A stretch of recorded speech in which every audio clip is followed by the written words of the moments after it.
Hi there, this is SS 5.7 Transformations. There are three specific things that we're going to learn in the Transformations unit, and that is the three kinds, the three ways that shapes can move on a Cartesian plane or coordinate plane. So, way number one is translation, which is also called a slide. So it's going to go from one location to another. A rotation, which would be a turn, and a reflection, which means it is a mirror image. So I'm going to draw an X over there and an X over there, and hopefully they match. So those are your three kinds of transformations. A translation is called a slide, a rotation is a turn, and a reflection is a flip. We're flipping it from one side of the mirror to the other. Okay.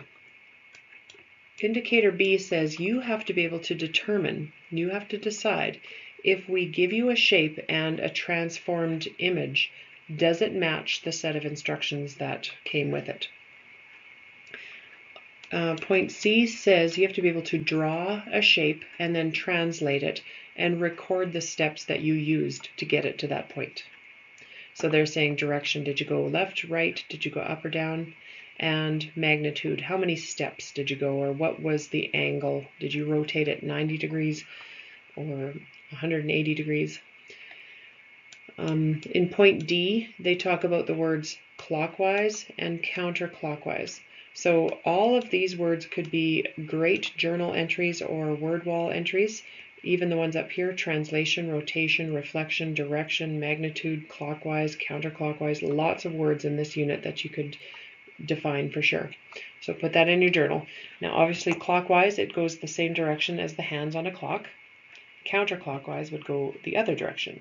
So when you're talking about how you moved your shape, you could say, I turned it 90 degrees counterclockwise. And then we can imagine in our head turning the hands of the clock backwards, and that's the direction we're spinning our shape. Point E says you should be able to draw a shape and reflect it, which means identifying the line of reflection. Now this one's kind of important, and I've got some diagrams coming up, so don't worry. You should be able to predict the result of a transformation. If we said it's going to rotate 90 degrees counterclockwise, you should be able to say where that's going to end up on the Cartesian plane. And describe a single transformation that could be used to replicate the given image of a 2D shape. And so, again, just putting your description into words. And then look around the house, your classroom, your community, and describe some transformations that you can see in real life. So we'll have a look at those as well. So here are the three kinds: rotation, reflection, and translation. And like I said, it would be nice if you looked up the video, you could actually see the rotation happening or see the reflection or the translation happening. So just remember that this one got turned. They took the original image, which was this kind of more pink colored one. That was the shape, and they've turned it into this image over here, the red one, by turning it. A flip, there always has to be this line, this red line right here, that is the line of symmetry. And so if the shape was over here to start with, and we flipped it over here to this side of the mirror, and you can see this red arrow here that shows it moved 1, 2, 3, 4 spaces. So it was actually 2 spaces on each side of that line of symmetry. And then the last one is the translation, and that's just sliding it around on the Cartesian plane and determining its new location.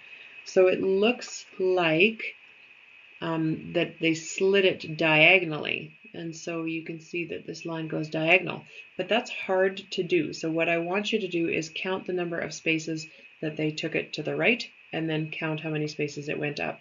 So this particular point went 1, 2, 3 spaces to the right, and then it went 1, 2, 3, 4 spaces up. So 3 to the right, and 4 up. There we go. So I've described here the instructions of what I want my shape to do. We're going to slide it 3 to the right and 4 up. On the flip, we can describe it by saying it was flipped. If we called this point A, we can say point A is 2 spaces from the line of symmetry. Now the turn, I'm going to show you on a separate slide. There's 2 ways that you can turn an object.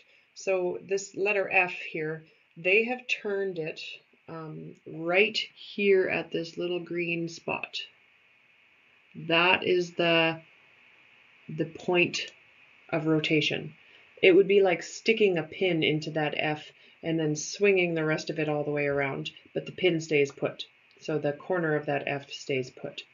And so it looks like they've rotated it. Well, we could tell from this line to this line, you could measure with your protractor how many degrees that is if you wanted to. Or you could just measure that the end result ended up, maybe this part of the F ended up on a certain point. In this case, it really doesn't, so you'd have to use a protractor. But anyways, so sometimes the shape gets pinned down on one of the corners and then turned, rotated. But let's look over here at the other diagram.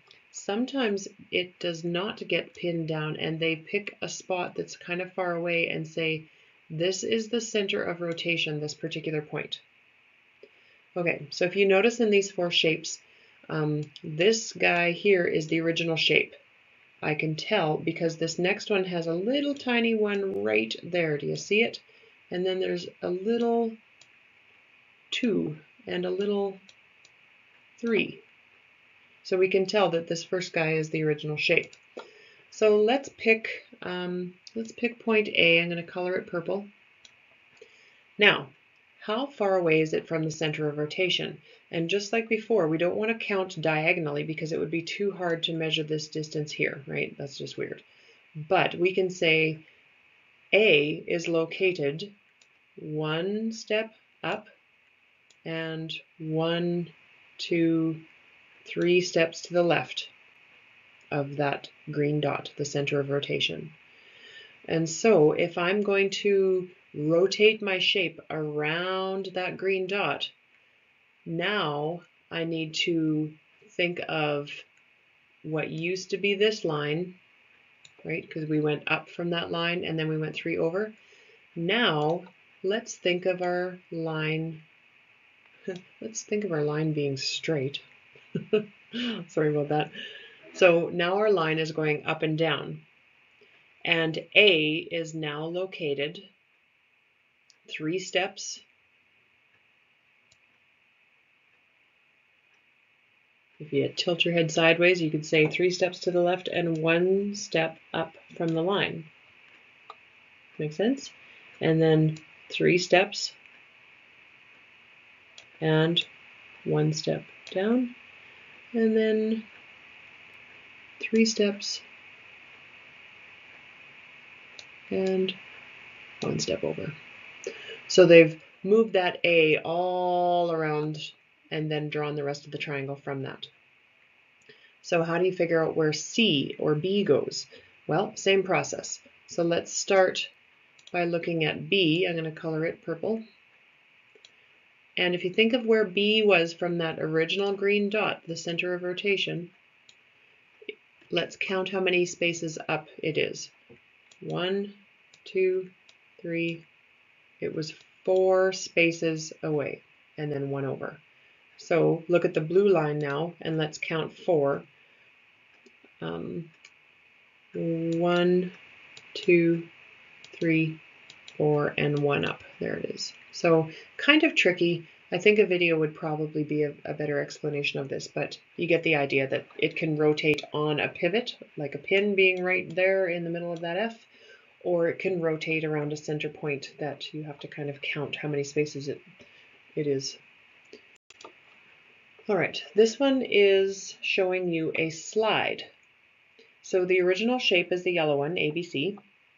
Which one of these shapes, P or Q or R, which one looks exactly like ABC except just moved over a little bit. Well, it can't be this one because this one is too big. Okay. It can't be this one because the angle is the wrong way. It should be going this way, right? So it must be Q. And that is a slide. It's moved 2 spaces up and 1, 2, 3 to the right. Now reflection, just the same as we talked about rotation, it has to have a center. What is it reflecting from? So we'll call that the mirror line or the line of reflection. So this original shape was reflected, and you can see it's like a space away. So this has to be a space away, right? So sometimes shapes are reflected down a line of symmetry that lands right on the line, like this red dotted line is right on that line. And so it's easy to reflect the shape on the other side. But let's look at our triangles over here on the graph. Sometimes the line of symmetry is on an angle like this green line here. And so you just have to do the same process we did with the circle and think, where is the A? Well, it's on the corner right there. So I'm going to put the new A on that corner. The B and the C, let's see.